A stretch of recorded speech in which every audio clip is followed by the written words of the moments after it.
এই পৃথিবীতে ওই ব্যক্তি সফল কাম, ওই সফল কামের ভিতরে এক নাম্বার র্যাঙ্কে যারা রয়েছেন, এক নাম্বার র্যাঙ্কের যারা আছেন, ওই এক নাম্বার র্যাঙ্কের মানুষগুলো হলো যাদের ভিতরে আল্লাহর ভয় থাকে।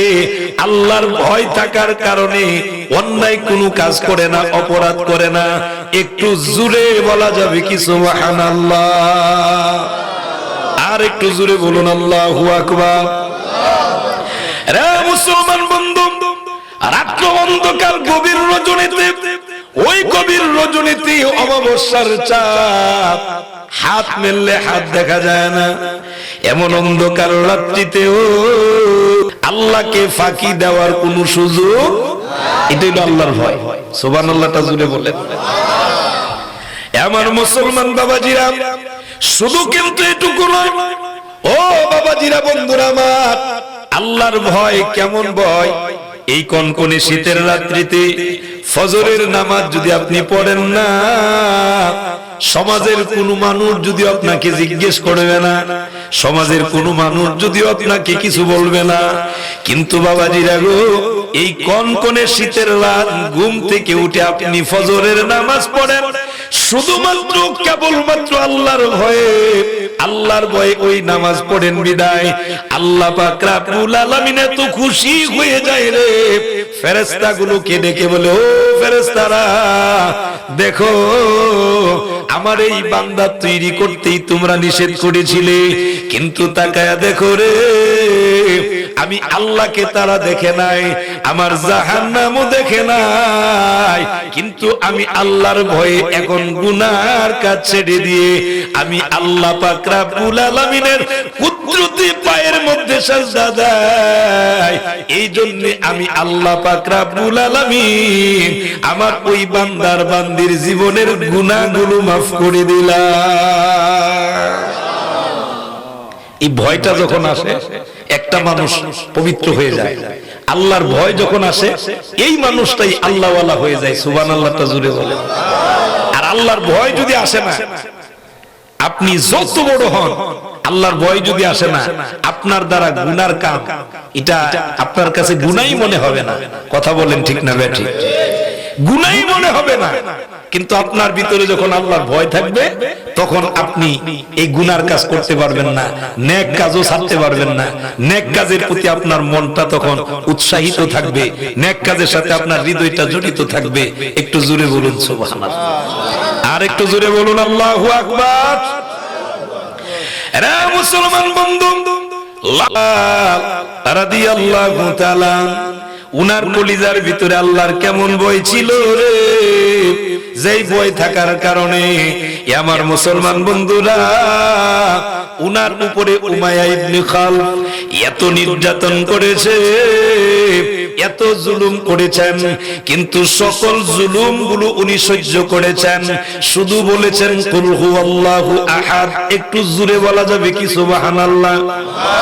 আর একটু জোরে বলা যাবে কি আল্লাহু আকবার?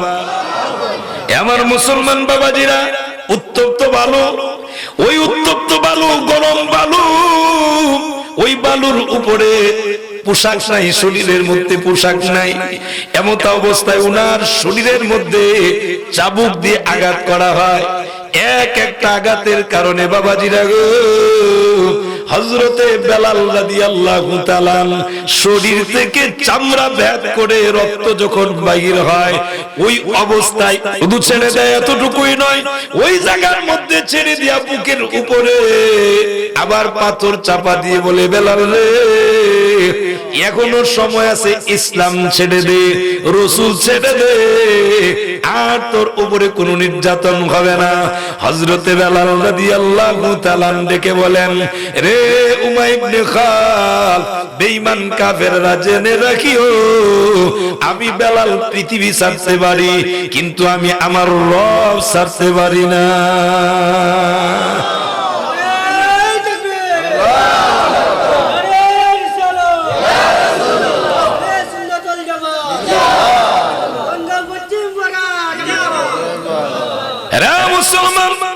সেই হযরতে বেলাল রাদিয়াল্লাহু তাআলা শরীর থেকে চামড়া বের হয়, রক্তগুলো জমিনে পড়ে, কিন্তু ইসলাম ছাড়ে না, আল্লাহ ছাড়ে না, জবান দিয়ে শুধু বের হয় কুল হুয়াল্লাহু আহাদ। একটু জোরে বলা যাবে কি সুবহানাল্লাহ? আর আমরা 10 টাকা দিলে ওই এরকম গুরিন্দা মানুষ আছে না নাই? 10 টাকা দিলে আপনি সারাদিন তারে নিয়ে ঘুরতে পারবেন, আপনি যেমনি বলবেন এমনি চলবে, এরকম লোকও আছে। এক কাপ চার দাওয়াত যদি আপনি দেন, এই লোক আপনার পিছনে সারাদিন ঘুরবে, অথচ আল্লাহর ঘর মসজিদ গুলো খালি থাকে, আল্লাহর ঘর মসজিদে গিয়ে সেজদা দিতে চায় না। এইরকম মুসলমানও আমাদের দেশে আছে না নাই? বড় দুঃখ এবং পরিতাপের বিষয়। এটার কারণ কি? সফলতা আমরা মনে করি দুনিয়ার ভিতরে বিল্ডিং, বড় বড় বালাখানা, গাড়ি বাড়ি, এগুলার মালিক যদি হতে পারি, আমরা মনে করি এগুলাই হলো সফলতা। কিন্তু আল্লাহ পাক রব্বুল আলামিনের দৃষ্টিতে আল্লাহ জানায় দিবেন সফল কাম তো তারাই। সূরা আল মায়েদায় আল্লাহ জানায় দিবেন সফল কাম তো তারাই। ওই সফলতা অর্জন করতে পারছে কারা? ওই গুণগুলোর ভিতরে 1 নাম্বার গুণ হলো যাদের ভিতরে আল্লাহর ভয় আছে। ঠিক না বেটি? আর আল্লাহর ভয় থাকলে, নীরব নির্জনে থাকলেও তার দ্বারা গুনার কাজ হতে পারে, করবে না, সম্ভব না। কেন সম্ভব নয়? অন্ধকার রজনীতে পৃথিবীর কেউ যদিও দেখে না, একজন দেখেন, তিনি কে? ওই আল্লাহর ভয়ে গুনার কাজ করবে না। মুসলমান, অন্তরের কান লাগান, একটু মনোযোগী হয়ে যান। এইরকম ভাবে হযরত ইউসুফ আলাইহিস সালাতু ওয়াস সালাম, উনাকে যখন জুলেখা প্রস্তাব দিয়েছিলেন, জুলেখা একটি আর দুটি নয়, 7টা দরজা লাগায়া, বাহির দিক দিয়া খাদেমার দিয়া তালা লাগায়া, ভিতরে নিয়ে বলেন, রে ইউসুফ, এখন আর সুযোগ নাই, আমার মনের ইচ্ছা যদি পূরণ করো তাহলেই বের হতে পারবে, আমার ইচ্ছা যদি পূরণ করো না এখান থেকে বের হওয়ার কোনো সুযোগ নাই। কিন্তু ইউসুফ আলাইহিস সালাতু ওয়াস সালাম বলুন দেখি রে, ভরসা করেন একজনের উপরে, তিনি কে? ভয়টাও করেন একজনকে, তিনি কে? ওই আল্লাহর ভয়টা কি পরিমাণ হৃদয়ের ভিতরে ছিল, ওই ভয় থাকার কারণে ইউসুফ আলাইহিস সালাতু ওয়াস সালাম ডাক দিয়ে বলেন, ও জুলেখা, কেমনে সম্ভব? সুযোগ হবে না, আমি পারবো না, এই রকম অপরাধ করতে পারবো না, এই অপরাধ আমার দ্বারা সম্ভব হবে না। উনি যখন এই জবাব দিয়েছেন, এবার উনাকে ডাক দিয়ে বলেন, ও জুলেখা, আমি পারবো না, আমার ভিতরে আমার রবের ভয় আছে। উনি মনে করছেন উনার রুমের ভিতরে, জুলেখার রুমের ভিতরে যে মূর্তি রয়েছে, এই মূর্তি মনে হয় উনার খোদা। জুড়ে বলুন নাউজুবিল্লাহ। এটা মনে করছে জুলেখা। এমনি জুলেখা ডাক দিয়ে বলেন, রে ইউসুফ, ভয়ের কোনো কারণ নাই, খোদা যদি দেখে খোদার চোখ বন্ধ করে দিব। জুড়ে বলা যাবে কি নাউজুবিল্লাহ? এটা হইল উনার খোদা। জুলেখা বলছেন, খোদারে চোখ বন্ধ করে দিতেছি। উনি নিয়া দেবতার উপরে না পোশাক দিছে, কাপড় দিছে, বলছেন খোদার চোখ বন্ধ। জুলে বলেন নাউজুবিল্লাহ। আচ্ছা, আল্লাহর চোখ কি বন্ধ আছে? আল্লাহ সব জায়গায় দেখে কি দেখে না? আল্লাহ গভীর রাত্রিতে পৃথিবীর সকল মানুষ যখন ঘুমে, নিগুর ঘুমে, ওই ঘুমন্ত অবস্থায় কোন বান্দা বান্দি যদি বিপদে পড়ে, আল্লাহর একটা ডাক দেয়, আল্লাহ ডাকে সাড়া দেয় কি দেয় না? সুবহানাল্লাহ। জোরে বলতেন না? আরেকটু জোরে বলতেন না? আল্লাহু আকবার। এজন্য আল্লাহ তমরা নাই, ঘুম নাই। মুসা কালিমুল্লাহ একদিন জিজ্ঞেস করে, আল্লাহ আপনি ঘুমান না কেন? সুবহানাল্লাহটা জোরে কোন, আল্লাহ আপনি ঘুমান না কেন? আল্লাহ কয়, মুসা কেরে ঘুমাই না, তোমারে যদি পরীক্ষা করা লাগবে, কেন যে ঘুমাই না? জি আল্লাহ। আল্লাহ কয়, ও মুসা, গ্লাস নেও, 1 গ্লাস পানি নিয়ে দাঁড়ায় থাকো। রাতের বেলা 1 গ্লাস পানি দিলেন মুসা কালিমুল্লাহ। আল্লাহ যেভাবে বলবেন এইভাবে মানবে, পয়গম্বর তো। কিন্তু 1 গ্লাস পানি নিয়ে দাঁড়িয়ে আছে। দাঁড়িয়ে থাকার পরে কিছুক্ষণ পরে আল্লাহ ঘুমের ঘুমরে, আমার মুসার আক্রমণ কর। সুবহানাল্লাহ কইতেন না? আরো জোরে বলেন আল্লাহু আকবার। মুসারে বলেন, মুসা গ্লাস নিয়ে দাঁড়িয়ে থাকো, ঘুমের বলে ঘুম, তুমি মুসার আক্রমণ করো। এখন ঘুম যখন মুসারে আক্রমণ করে, মুসা পয়গম্বর আস্তে আস্তে করে ঘুমের মধ্যে এখন ঘুমে যখন দৌড়ে মানুষের, তখন কি আর কাতা বালিশ লাগে? হ্যাঁ, ফেক্কা দাও মানে না। কথা বলেন ঠিক না ভাই? ঠিক। ঘুম যখন ধরে ফেক্কা দাও মানে না, বালিশ কাতাও লাগে না, যেমনে পরে এমনি। এইটা সবচেয়ে বেশি দেখবেন কোন সময়? ওই যে গরমের সিজন আসতেছে। গরমের সিজনে দেখবেন শরীরে পোশাক নাই, একটা গাছতলার নিচে কোন রকম গিয়া যদি বসতে পারেন, একটু বাতাস যদি ভাই বেজারা আসছে ভেজে গিয়া একটু শুইলে দেখবেন কত আরামের ঘুম। ঠিক না ভাই? ঠিক। ঘুমায় যায়। মুসা এক গ্লাস পানি নিয়ে দাঁড়িয়ে থাকো। মুসা কালিমুল্লাহ দাঁড়িয়ে রইলেন।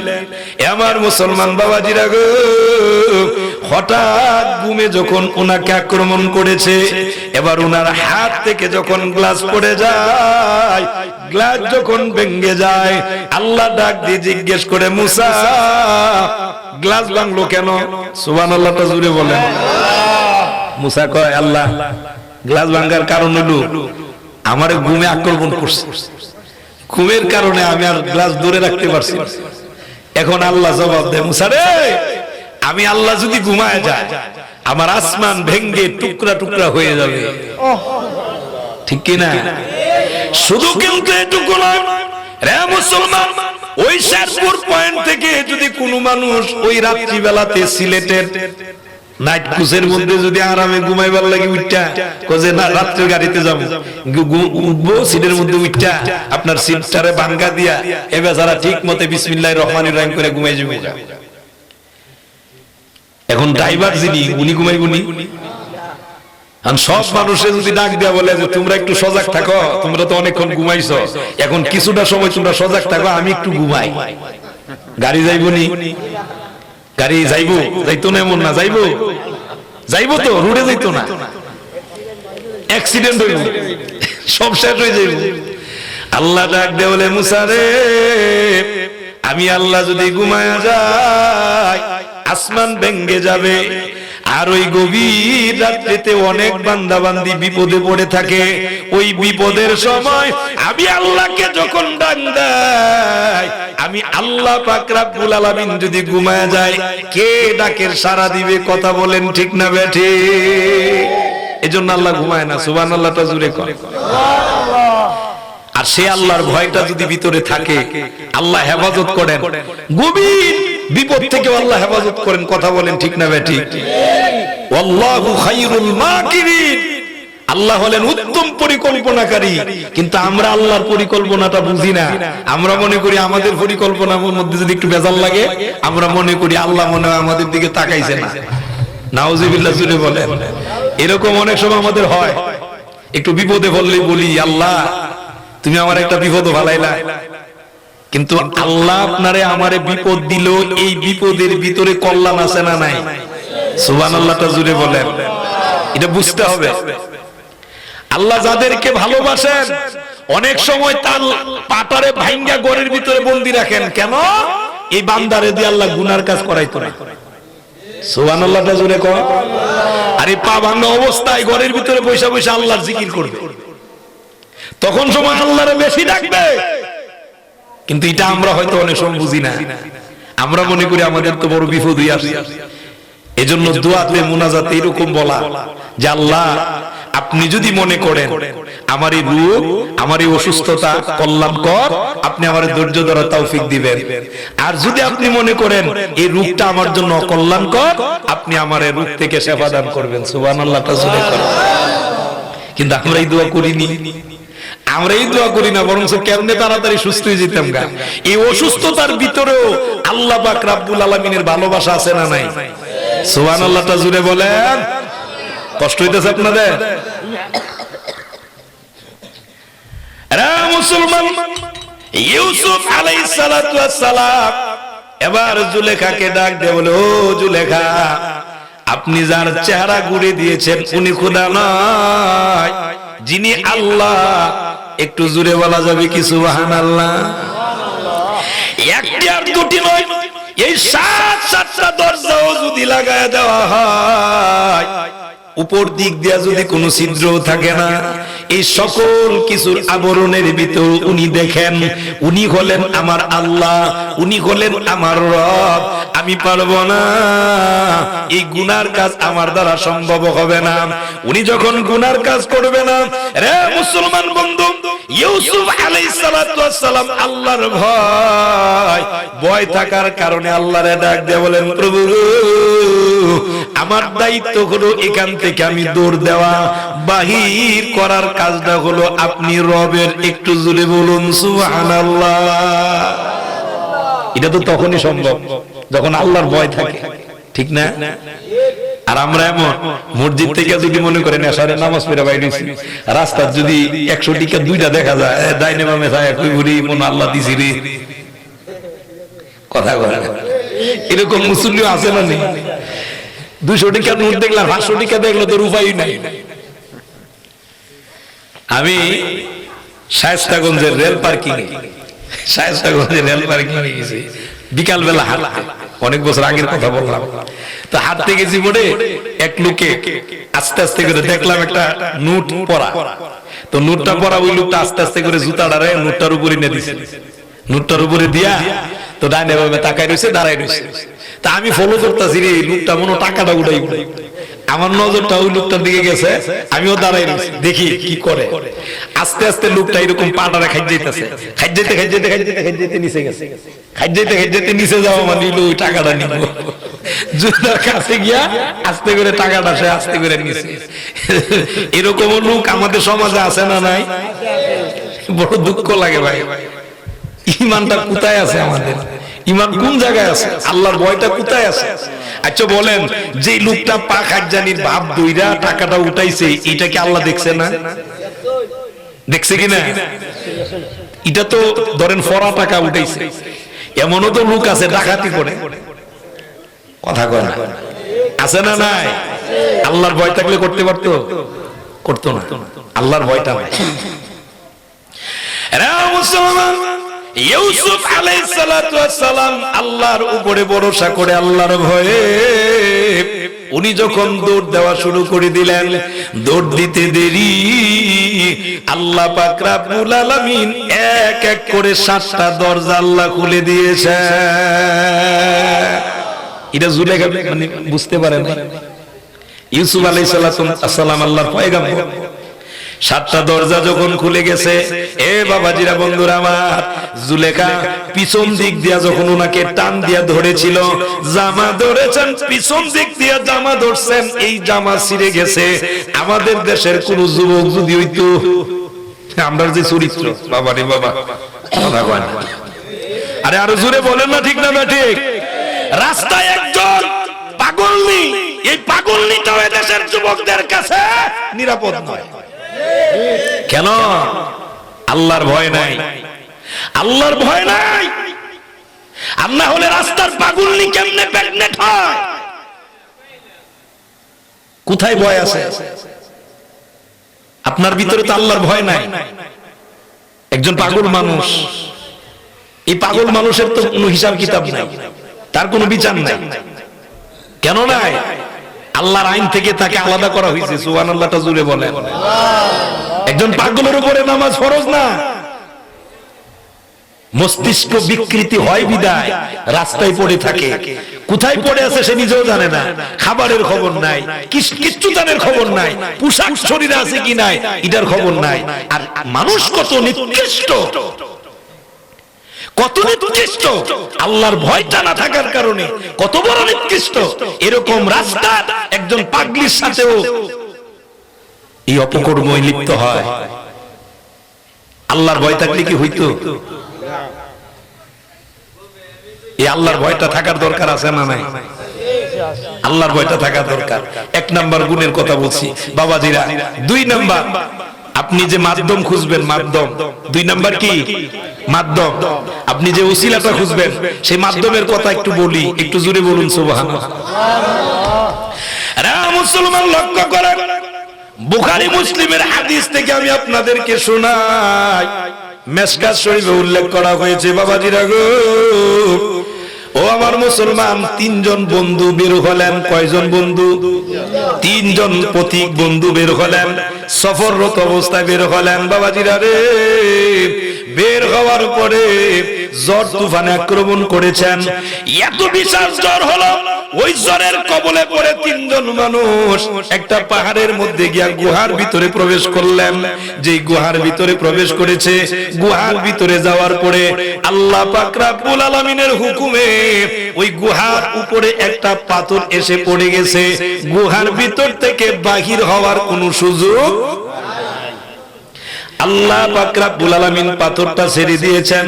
কুদরতিভাবে পাথর যখন পড়ে গেছে, ওই গুহার ভিতরে এই তিনজন যুবক একজন আরেকজনকে ডাক দিয়ে বলে, ও ভাই দেখুন কোন নেক কাজ আছে কিনা, কোন ভালো কাজ আছে কিনা। এই ভালো কাজগুলো নিয়ে আল্লাহর দরবারে যদি একটু দোয়া করেন, এই দোয়াটা করলে আল্লাহ পাক রব্বুল আলামিন আমাদের রাস্তা করে দিবেন, এই পাথরটা আল্লাহ সরায় দিবেন। সুবহানাল্লাহটা জুড়ে বলেন। নেক কাজ দিয়া আল্লাহর কাছে দোয়া করলে এই দোয়া কবুল হয়। এই দোয়া এটা হলো উসিলা। আপনি একটা মাধ্যম খুঁজতেন। এ বাবাজিরা, বন্ধুরা আমার, একজন যুবক তখন রবের দরবারে দোয়া করা শুরু করে দিলেন।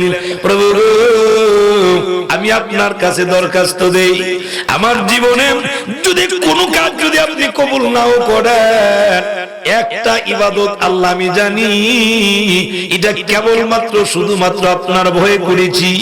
এই কাজটা হলো, আমি আমার চাচাতো বোনের প্রতি আকৃষ্ট ছিলাম। আমার চাচাতো বোন এত সুন্দরী ছিল, ওই সুন্দরী বোনের প্রতি যখন আকর্ষিত, আমি তাকে গিয়ে প্রস্তাব দিলাম। আমার বোনকে বারবার যদিও দেখে না, আল্লাহ দেখে, এই জন্য আল্লাহর ভয়টা কলিজায় নিয়ে নেন। সাথে সাথে আমার কলিজার ভিতরে আল্লাহর ভয় যখন ঢুকে গেছে গো, আমি আর তখন দেরি করতে পারি নাই। ওই জায়গা থেকে, ও প্রভু, আপনার ভয়ে যদি আমি অন্যায় কাজটা ছেড়ে দিয়ে থাকি, আজকে আপনার কাছে দরখাস্ত দিলাম, এই নেক কাজের উসিলায় আমাদের এই পাথরটা কেমন পরিমাণ সরায়া দেন, আমরা যেন আকাশের সূর্যটা দেখতে পারি। একটু জোরে বলা যাবে কি সুবহানাল্লাহ?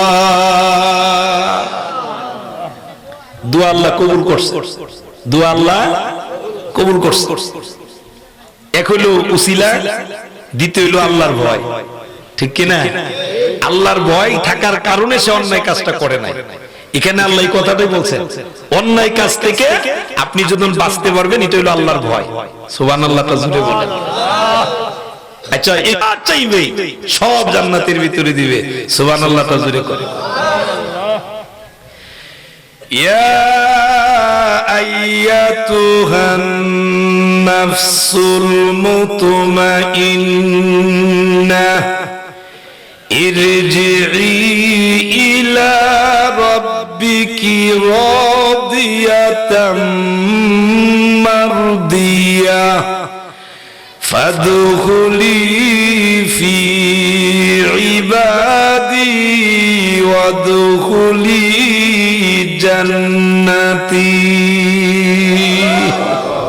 আল্লাহ বলতেছেন, রে দুনিয়ার মানুষ, আত্মাটাকে যদি মুতমাইন্না করতে পারো, আত্মাটাকে যদি পবিত্র করতে পারো, সুবহানাল্লাহটা জুড়ে কর, আত্মাটাকে যদি পবিত্র করতে পারো, আল্লাহ পাক রব্বুল আলামিন জানায় দেয় গো, আত্মাটা যদি মুতমাইন্না হয়, রব্বুল আলামিন জানায় দিলাম রে, আমি আল্লাহ তোমাদেরকে আদেশ দিব, আমার নেককার বান্দাদের অন্তর্ভুক্ত হও, আর আমার তৈরি জান্নাতের ভিতরে ঢুকে যাও। ওই জান্নাতের ভিতরে শুধু নিয়ামত আর নিয়ামত। কেমন নিয়ামত জানেননি? আপনি একটা সিংহাসনে বসে রয়েছেন, মনে চাইতেছে, ও বাবা, মনে চাইতেছে একটা আপেল খাইতেন, মনে চাইতেছে, ঠুট ভাঙেন নাই, মনে চাইতেছে আপেল, সাথে সাথে আয়েশা বলবেন, ও আল্লাহর বান্দা, আমি রেডি, আপনি হা করেন, মুখের ভিতরে ঢুকতাম। সুবহানাল্লাহ কইতেন না? আরো জোরে বলতেন না সুবহানাল্লাহ? আপনার চেয়ার থেকে ওঠা লাগবে না, আপনার কষ্ট করা লাগবে না, চামচ ধরা লাগবে না। সুবহানাল্লাহ আরো জোরে বলেন। এটা কখন? যদি আপনি আপনার কলবটাকে যদি মুতমাইন্না করতে পারেন, আল্লাহর ভয় দরকার আছে না নাই? আল্লাহর ভয় ছাড়া আপনার কলব মুতমাইন্না হবে? এক নাম্বার মেডিসিন আল্লাহর ভয় লাগবে। আরে মুসলমান, ওই তিনজন মানুষের একজনের মুনাজাত কবুল হয়েছে, পাথরটা একটু সরে গেল। আমার বাবাজিরা কিন্তু বের হওয়ার কোনো সুযোগ নাই। দ্বিতীয় জন আল্লাহর দরবারে মুনাজাত ধরেছেন, প্রভু আমি আমার মায়ের বড় বাধ্যগত সন্তান ছিলাম, আমার আম্মা বৃদ্ধা মানুষ, কিন্তু আমি ওই বকরি চড়াইতাম, মাঠের মধ্যে বকরি চড়াই, বেড়া দুম্বাগুলো চড়াই। আমি ওখান থেকে এসে দুধ দোহন করে আগে আমি আমার আম্মাকে খাবার দেই, আমার মাকে না দিয়ে আমার ছোট ছোট বাচ্চাগুলোকে দুধ পান করাই না। একটু জোরে বলা যাবে কি সুবহানাল্লাহ? মাকে আগে খাবার দেই। অপ্রভু, একদিন এমন হয়েছে ওই চারণ ভূমি অর্থাৎ ওই বেড়া বকরি দুম্বাগুলো চলতে চলতে এত দূরে চলে গেছে গো, আমাকে দূরে নিয়ে চলে গেছেন। ওই দূরে যাওয়ার কারণে আমি আসতে দেরি হয়ে গেছে। আমার মার কাছে এসে দেখি, দুধ নিয়ে এসে দেখি আমার মা ঘুমিয়ে গেছেন। আমার মাকে আমি ডাক দিলাম না, না জানি মার ঘুম ভেঙে যায়। মার যদি ঘুম ভেঙে যায় মার কষ্ট হবে, কিন্তু আমার বাচ্চাগুলো রে ও আল্লাহ আমার পায়ে ধরে ধরে কান্দে আর কাব্বা, আমাদেরকে দুধ দেন না। আমি আমার মাকে দুধ পান না করাইয়া আমি আমার সন্তানগুলোকে দুধ পান আগে দেই নাই, করাই নাই। ও প্রভু, আমার মা সজাগ হয়েছে, আমার মাকে দুধ পান করাইছি, এরপরে সন্তানগুলোকে খাবার দিছি। এই কাজটা যদি কেবলমাত্র শুধুমাত্র আপনারে রাজি আর খুশি করার জন্য করে থাকি গো, আজকে এই পাথরটা আপনি আমাদের জন্য এতটুকু সরায়া দেন, আমরা যেন পরিপূর্ণভাবে সূর্যটা দেখতে পারি। একটু জোরে বলা যাবে কি সুবহানাল্লাহ?